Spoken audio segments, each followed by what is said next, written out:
Hello everyone, welcome to another episode of Technology Philosophy. Today I'd like to talk about philosophy and literature, Derrida and Joyce, Joyce and signs. Derrida articulates an exteriority to totality through equivocality, intertextuality, and affirmation. The crux of Derrida's deconstruction is demonstrating that totalizing systems fail. I will explain how Derrida, through Joyce, presents an argument against totalization, namely that there is an accessible exteriority to totality.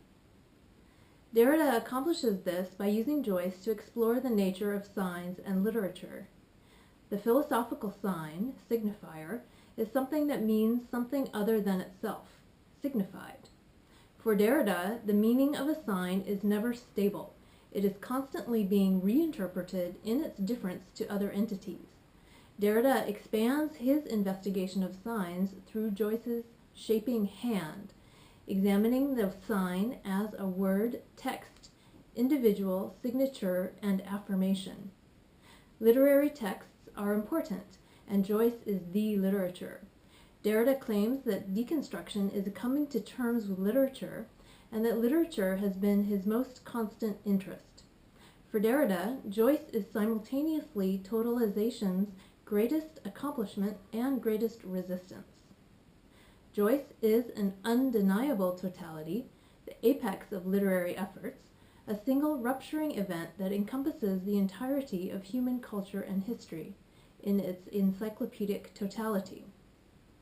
Joyce is like a 1000th generation computer compared to our prehistoric ability to understand him.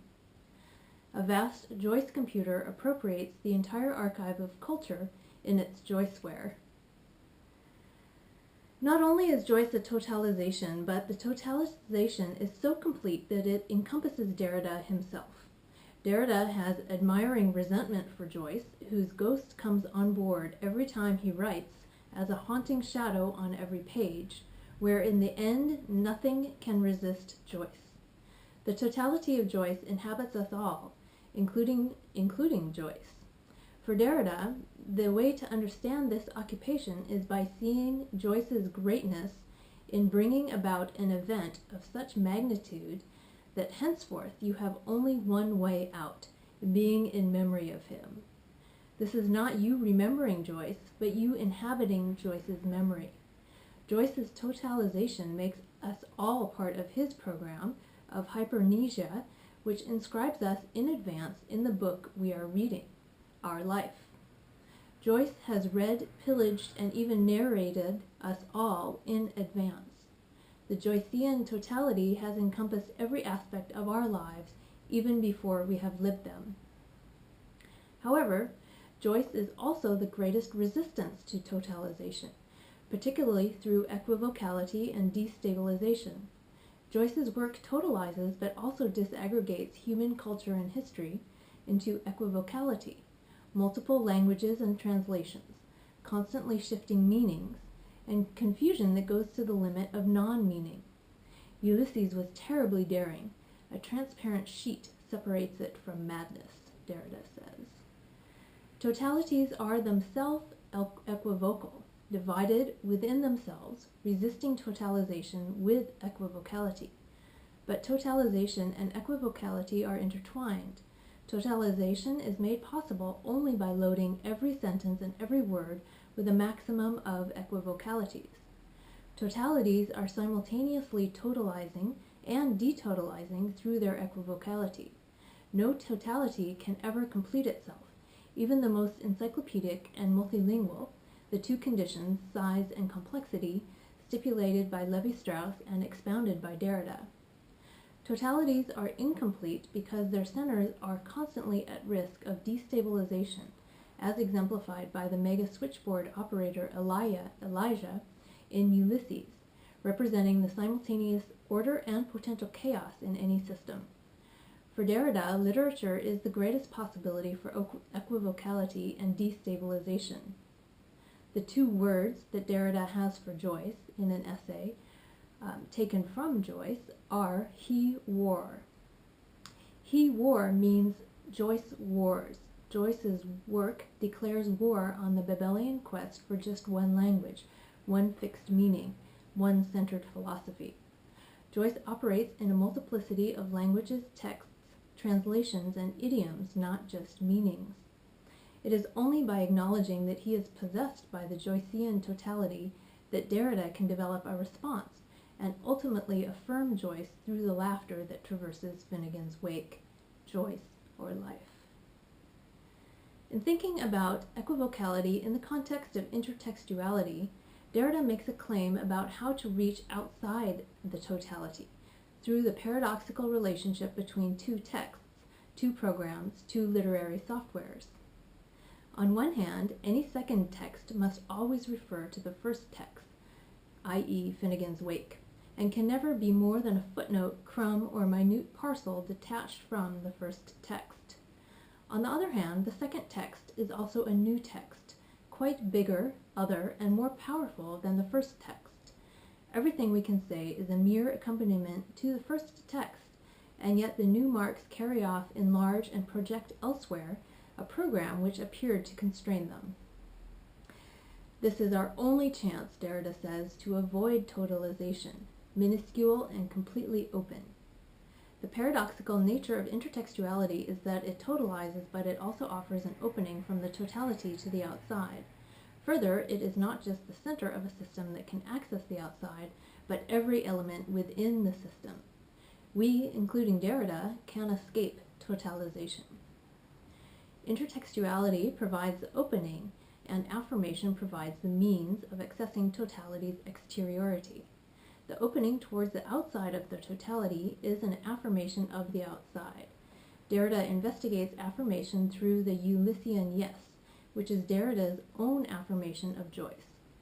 The central concern in Ulysses' gramophone, Here Say Yes, in Joyce, is Derrida's wanting to discuss yes in Ulysses to see what happens when the word yes is written, repeated, archived, recorded, gramophoned, or translated. Derrida is interested in the equivocality and typology of the many different kinds of yeses in different languages, translations, and forms of expression. Molly Bloom in Ulysses embodies the yes problematic for Derrida, especially in the affirmative soliloquy that ends the book, itself equivocal and ambiguous, exhibiting many examples of yes without the word yes, where more than a quarter of these types of yeses are found in Molly's monologue. There is a temporality to the structure of the yes. Even though every utterance is both an assertion and an affirmation, a yes is coextensive with every statement, the yes must be confirmed because it is ephemeral. When you say yes, you imply that in the next moment you will have to confirm the yes with a second yes. The affirmation must remember itself in order to sustain itself. There must be a gramophonic process, an uttering, phone, and an archiving, gramophone.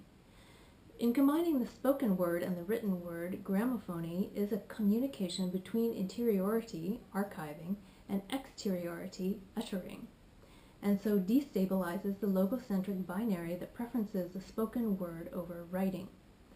Affirmation is not a solo operation.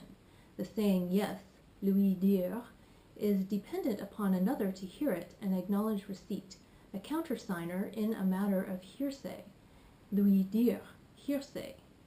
The untranslatable hominy of lui dire et lui dire, hearsay and hearsay, is translated in the hearsay yes affirmation of one party asserting and the other party hearing and saying yes, a parallel structure to Derrida's "se toucher toi" concept in the book On Touching.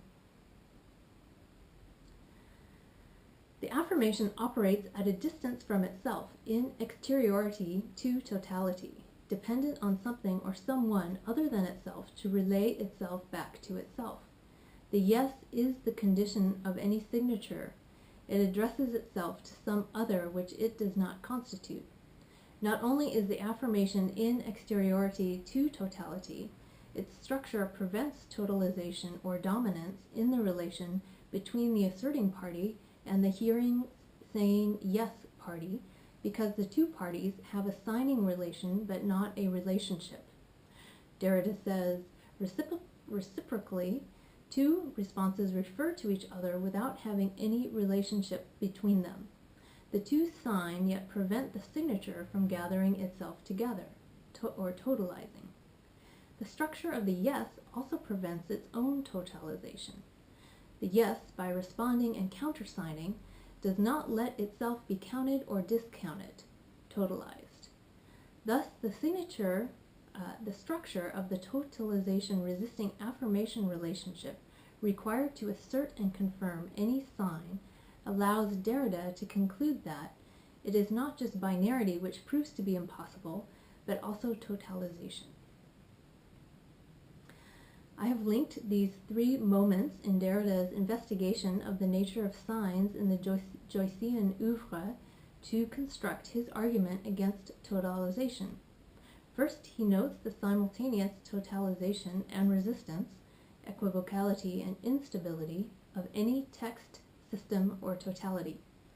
Second, he points out the paradoxical intertextual relation which reduces a text but also gives it a minute opening outside itself. Third, he discusses the affirmation relation that produces signatures and signs where totalization is impossible. Leaving aside critique about the adequacy of Derrida's arguments, the necessity of Joyce, and a possible overdependency on an interactive relation with the other, his purpose is nevertheless achieved. Ultimately, Derrida affirms Joyce, says yes to Joyce, countersigns Joyce's signature, the singular event of Joyce, and laughs with Joyce to obtain an exteriority to totalization through equivocality, intertextuality, and affirmation. Thank you.